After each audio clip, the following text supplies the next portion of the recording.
Hey everybody, my name's Dan and this is Lisa Bambaclat. And today we want to present to you our research, which we call Reach and Teach, Enhancing Traditional Pedagogy with Mobile Microlearning, also known as Teaching and Learning in a Short Attention Span World. And what we sought to do with our research was to discover how we could leverage smartphones to better engage students. Now, I know some of you are using smartphones in your classes now. I just want to go through what we did, what our research design was, and some of the implications for learning in higher education. This is a pretty typical picture. You've all seen this before. Students on campus seem to always have the smartphone in their hand. So when we saw this, and this has been going on for a long time now, when we saw this, we wondered, how can we get our content to these students, especially when they're looking at their phone for 5 or 10 minutes? Is there anything we can do to get our content in front of their faces? And here's another crack squad of geniuses. And these are the typical 18-year-old students starting school this school year in the fall. And I bring this picture up because the gentleman all the way on the right is my son, and I still think it's weird that he wears one striped sock and one solid sock. That's my son Joe at Minneapolis College of Art and Design. And you think about students that are Joe's age, that were born in the year 2000, or really 5 years, maybe 1995. Ever since they've been on the planet, there's been an internet. So the internet, of course, started in 1989. For the most part, Google has always been there since 1998. And for many students, smartphones have been there the whole time they've been alive, with the advent of the smartphone in the mid-2000s, and of course the introduction of the iPhone in 2007.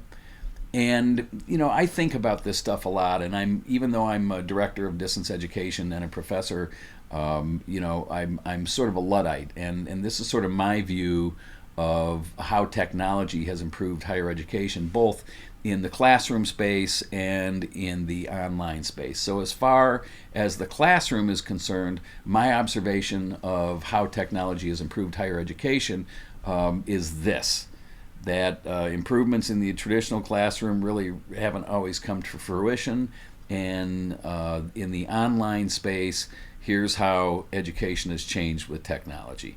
So, we've been using technology for a long time, but we're not always delivering it in a way that's best suited for the attention spans of today's students. Here's some facts that you may not know, and this was gathered from casual surveys and research that I've done. Among students, about 11 times per class on average, they check their cell phones. About 79% of the time, they're actually looking at the time, so it sort of replaces the clock on the wall. In Lisa's class, it's about 85% of the time that they're looking to see when it's going to end. 55% of students on average are using their phones to fight boredom. 49% are looking something up. Very little of it has to do with what we're covering in class. 86% are texting during class. About 68% are checking email, and 46% are surfing or updating their social media. So that's just a casual survey of how students are using cell phones in class. And it's interesting to note, there's some studies out there, but not only the way students consume information has changed, but also the students themselves, the demographics of students have changed. Amongst today's students, about 70% are employed, with more than 25% of those working full-time. And about 25% or about 20% of the students also have children. And it's interesting that research suggests that students utilize mobile devices like smartphones to access their coursework, and also that shorter lessons may lead to improved learning outcomes. And that's really not a surprise. If you're a working student, or you're babysitting your kids, you're standing in line at Starbucks, it's nice to be able to deliver content to students that's short and break up the content so it's optimal as far as their attention span is concerned. When Lisa and I started thinking about the research, we looked at the current model, which we call content or classroom centric.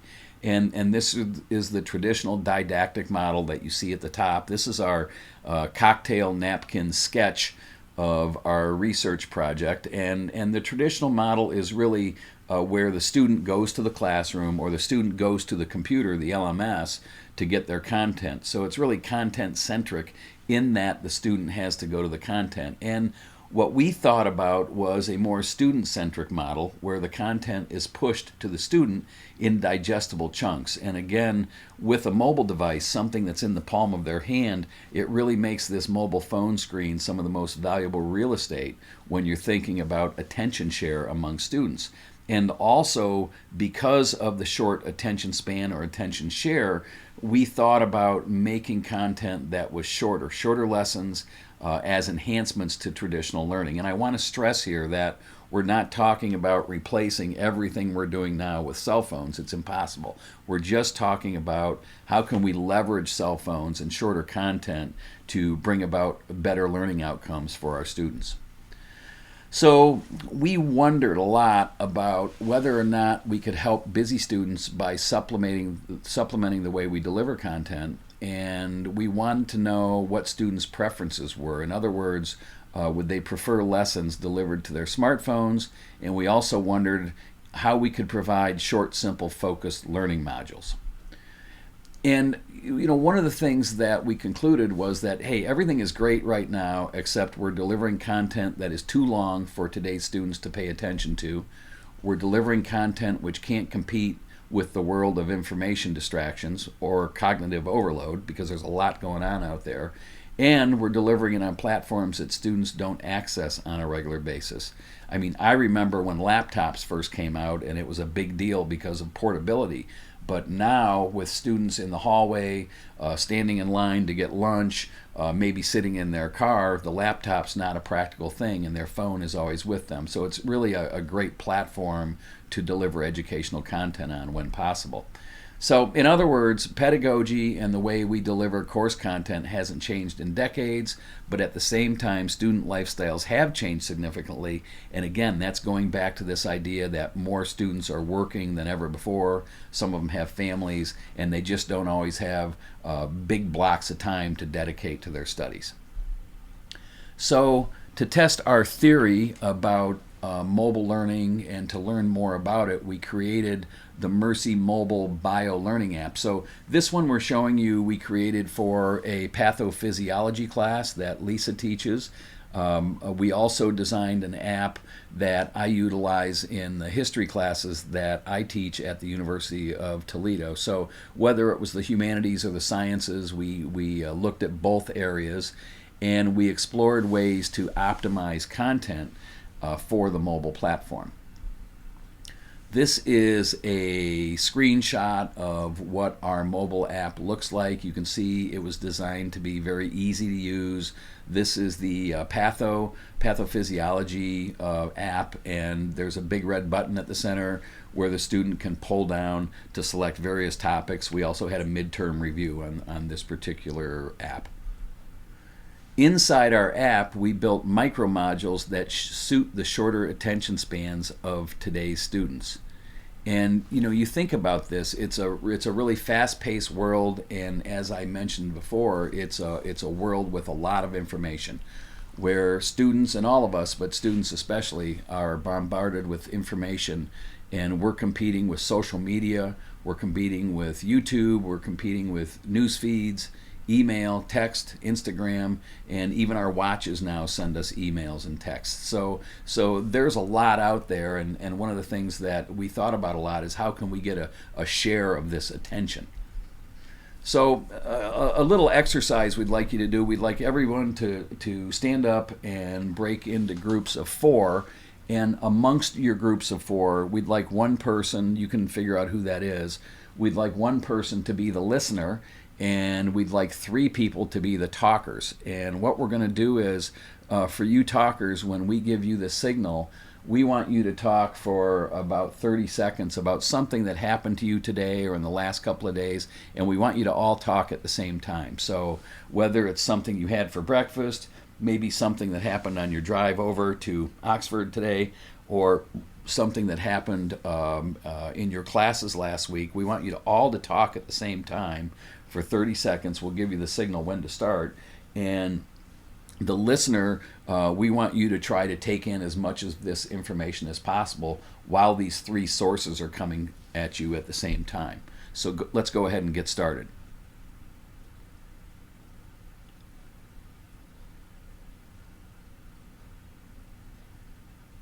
Okay, stop. So those of you who are listeners, what did you pick up from these conversations? Did you pick up much? Anybody? Right. It's really hard to understand what's going on when there's a lot of information coming at you. And that's the whole point, that we have so many sources of information coming at us at one time. Sometimes it's difficult to sort it all out. So a nice, concise, simple, short, clear message sometimes works better. As we proceeded to think about our research, one of the driving questions was, how can we as educators create powerful teaching techniques to break through the clutter of all the information that's out there in the world? One of the ideas that we had, and we thought a lot about this, was that short and simple content can help. When you look at some statistics, and these are mostly from the web, that online readers really decide in 5 seconds or less if a website is useful, and web users often read only about 18% of what's on a page. Plus the fact that the brain can only handle, about 7 plus or minus 2 inputs at a time. So it's important to think about these things not only when you're delivering or when you're creating content for your class, but it was important to us as we were creating content for our mobile platform to see if it affected student learning outcomes. One of the things that's pretty cool to look at, just looking at videos or PowerPoints that have been made into videos, in many cases, and we looked at analytics from videos, in many cases, not all of your students are watching your videos all the way through. So we looked at several different videos, and this is fairly average, and it can vary. There were some that were higher and some that were lower, but in a typical 20-minute video, only about 41% of the students watch the video all the way through. And when you look at retention and where their attention starts to drop off, usually around 4 to 5 minutes is when you start to see a decline in audience retention. That's where you start to lose people. And I've seen, and I've been guilty of it myself, I've seen a lot of PowerPoints that have 40 slides, and you're all aware of this, Death by PowerPoint. And this is I love this cartoon because it shows a long PowerPoint without much content, and there's body outlines on the table, and here the professor is being let out of the class by the police for death by PowerPoint. So again, many of you have experienced this. You might be experiencing this right now. The long PowerPoints where the information isn't chunked isn't always the best way to learn, and especially when we're talking about delivering content on mobile phones for quick review, long PowerPoints are not effective. So that's something we thought about when we started to design our content for our mobile app. What we wanted to do was KISS. In other words, we wanted to keep all of our content short and simple, and just to make sure that what we were presenting was optimal and could be understood quickly without too much extraneous material. This is an example of a micro module that we put together, and there's 3 screens here. This would be something that students would be scrolling up and down, and in this particular instance from our patho class, we're looking at acid-base imbalances, and there's a couple of elements that are important to notice here. First of all, notice that we used a table with graphics and something that's really simple to understand. And then we had a series of fast facts. So we had acid-base balance fast facts, talking about the pH scale and the optimal pH scale of the blood, talking about what is acidic, what is normal, what is alkaline. And then in addition, we provided a short flip card mobile prep quiz, and then also our little micro videos. So this particular video with Lisa is 3 minutes and 42 seconds. We tried to make sure none of the videos were longer than 4 minutes, and in many cases they were about 2 minutes long. Now, before we go any farther with this, I just want to note about accessibility, because people have asked about accessibility before. Every time we made a micro module optimized for the phone, we made sure all of that content was available on standard module pages on the web also. So if we did have a student who needed accommodations, we could provide them with a page that had all of this information that could be read by a screen reader, where all the videos were closed captioned. One of the things that we did was we were sure to use concise words and phrases that would help the listener quickly grasp the concepts. And this is pretty straightforward. It's something to think about. And really, when you go back and look at your content, you might be surprised. We often use wordy phrases. Not so much me, because I am very brief when I'm talking, but other people are known to be a little bit wordy and to talk too much. So, for example, a wordy phrase is something like "at this point in time." That can be shortened to "now." Due to the fact that can be shortened to "because," in spite of the fact that can be shortened to "even though." And you can see some of the other phraseology here and how you can use one word to replace an entire phrase. And it's really important when you're trying to keep your lessons short and sweet. The other thing you can do is you can break up your content, and I just want to go back really quick to our micro module. You can see our graphic here under acid base imbalances, where we use graphics up and down. We use a very organized table so the student can grasp the information quickly.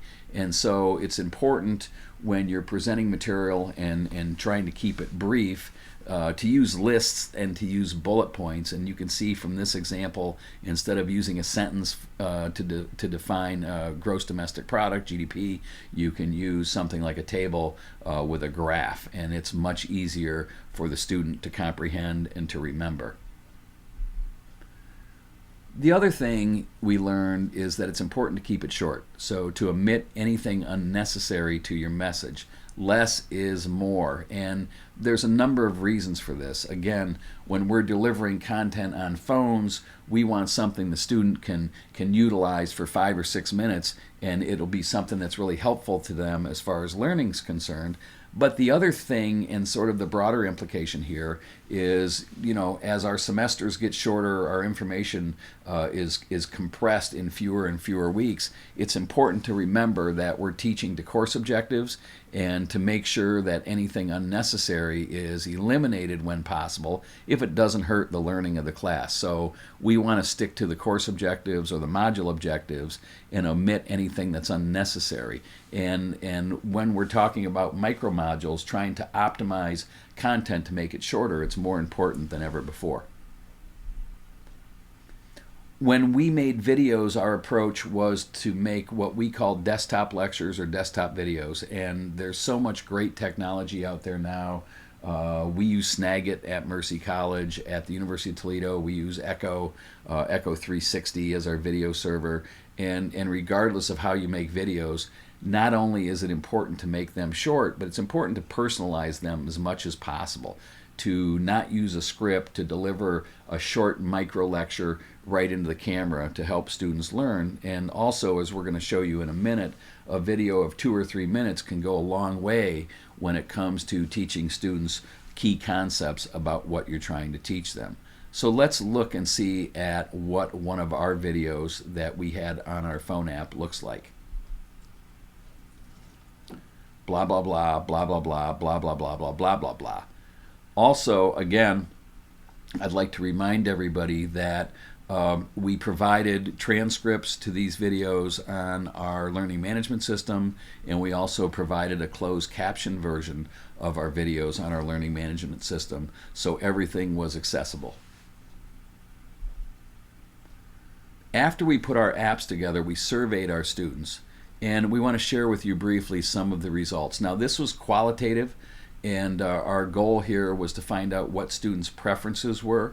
So one of the questions we asked students if they were on the go and away from their computer often, and of course over 92% said that they were. So again, it sort of validated this idea that if we provided something that was optimized for the phone, it would be helpful. Another question was, how often do students try to access course materials on their phone? and about 90% of the students tried to access course materials on their phone either occasionally or often. So what that really speaks to is that, the more we can make sure our content renders well on a phone screen and looks well on a phone screen, the better off we are. We asked students after we presented our mobile app to them if they liked the idea of a mobile web app to enhance their coursework, and the answer there was a resounding yes. About 95% of the students did like the idea and did utilize the app. We also asked if students would prefer mobile app enhancement whenever possible for their courses, and again, about 90% of the students said that they would like mobile app enhancement. And we found that the usage was quite heavy on these apps. So what are the implications for learning outcomes? Well, our project was designed to be qualitative in nature to determine student preferences, at least the first phase of our project, which is what we presented to you today.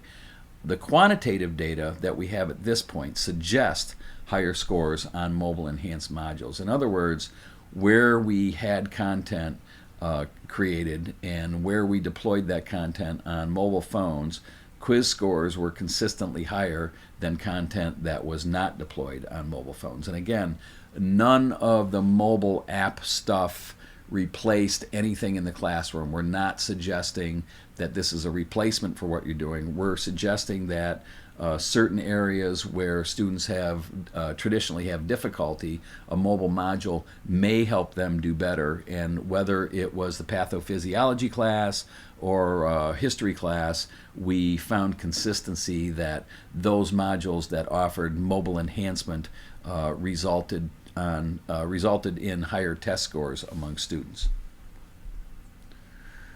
So we presented this in Atlanta at the Teaching Professors Conference earlier this year, and one of the big questions we had was, hey, do I have to create an app? And the answer is no. Now, there are some mobile platforms out there already. I know many of you are using, I saw an app just for an anatomy class that was simply a reference kind of app where bones were broken down onto the screen. So that stuff's out there. But as far as creating your own content is concerned, you don't have to create your own app. We did initially because we wanted to have the flexibility to experiment with flashcards and midterm reviews and other things.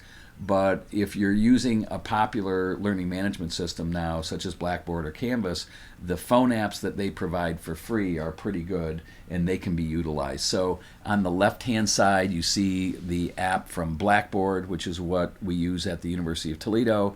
And on the right-hand side, you see the app from Canvas, which is what we use at Mercy College. And most of you are already aware of, and many of you are already using these apps.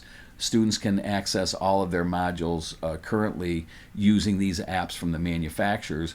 But the other thing you can do is you can create special modules, perhaps midterm reviews or quick one-page module reviews with videos, and then take your phone into class and show the students how these work and make sure that they're aware that these apps are available. One of the things we think about a lot is that life is really simple, but we insist on making it complicated. So that's a big takeaway. It's not only how we deliver content. It's pretty obvious that if we can get content in the palm of students' hands, that it's going to be careful.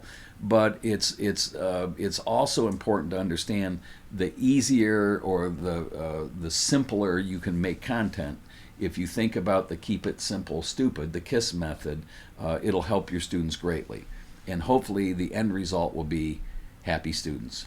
So what we'd like to do now is we'd like to open it up to see if there's any questions. And we'd also like to take an opportunity to see if you'd like to share your experience with mobile apps with the rest of the group so we can all learn on how we can better utilize cell phones or smartphones in classes to help our students.